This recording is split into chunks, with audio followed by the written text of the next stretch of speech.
Suatu saat saya punya teman namanya Habib Mundir Musawa. Mungkin panjenengan tahu bahwa beliau itu yang punya majelis Rasulullah, itu yang khidmah di majelis Rasulullah. Sebelum meninggal beberapa bulan saya sempat duduk di rumahnya Habib Muhsin Al-Hamid. Waktu itu beliau tinggal di rumah Habib Muhsin berapa tahun sebelum meninggal itu. Kemudian beliau itu cerita bahwa beberapa saat yang lalu mengumpulkan kurang lebih 100.000 orang di Monas. Setelah acara itu selesai, usai, dalam hatinya ada perasaan bangga kepada Rasulullah. Bahasa Jawanya, Danio banggane Kanjeng Nabi kali kula. Ngumpulno umate sakmene akene demi sholawat dan mengagungkan Rasulullah. Dan alangkah bangganya Rasulullah denganku dalam hatinya. Alangkah bangganya Rasulullah, bahagianya Rasulullah denganku. Setelah itu beliau itu tidur bermimpi.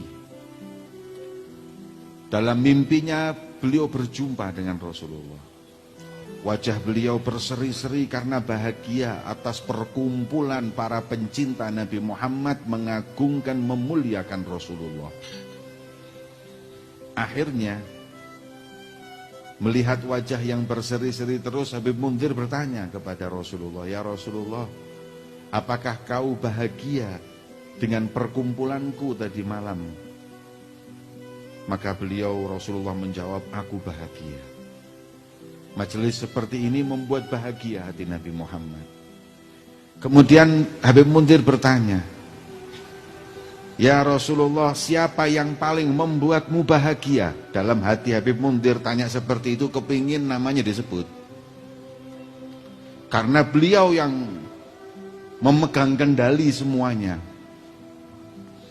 Kemudian kata Rasulullah, "Wahai Mundir, sampaikan salamku dan sampaikan kebahagiaan hatiku kepada mereka yang dari beberapa hari lalu masang umbul-umbul dan karpet.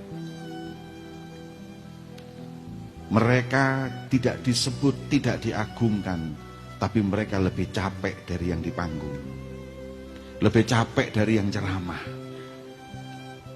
Orang tidak akan melihatnya, bahkan mungkin memandang dengan sebelah mata, tapi Nabi Muhammad melihatnya. Orang tidak akan membanggakannya, tapi Rasulullah bangga kepadanya. Orang tidak akan mengagungkannya, tapi Nabi Muhammad mengagungkannya, bahkan menyebut nama mereka. Kata Habib Mundir ketika bangun tidur, "Nyesel saya tadi malam di panggung, tahu gitu saya yang masang karpet.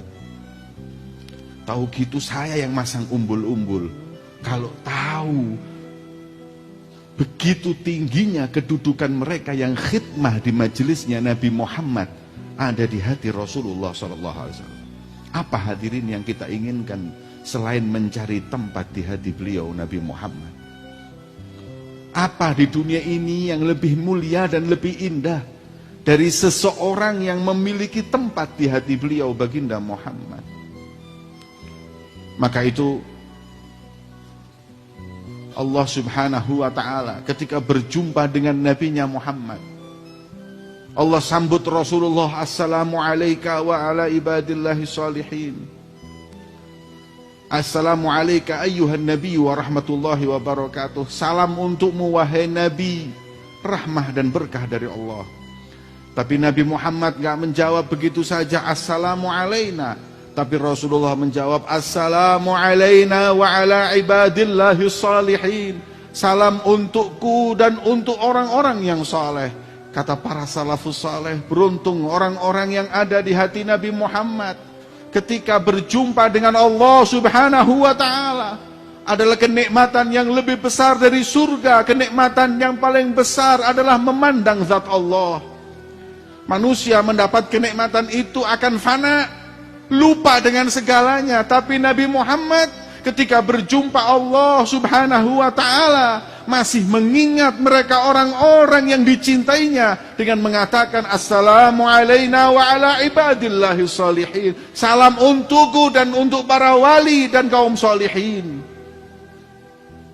Beruntung yang disebut oleh Nabi Muhammad di hadratullah subhanahu wa ta'ala.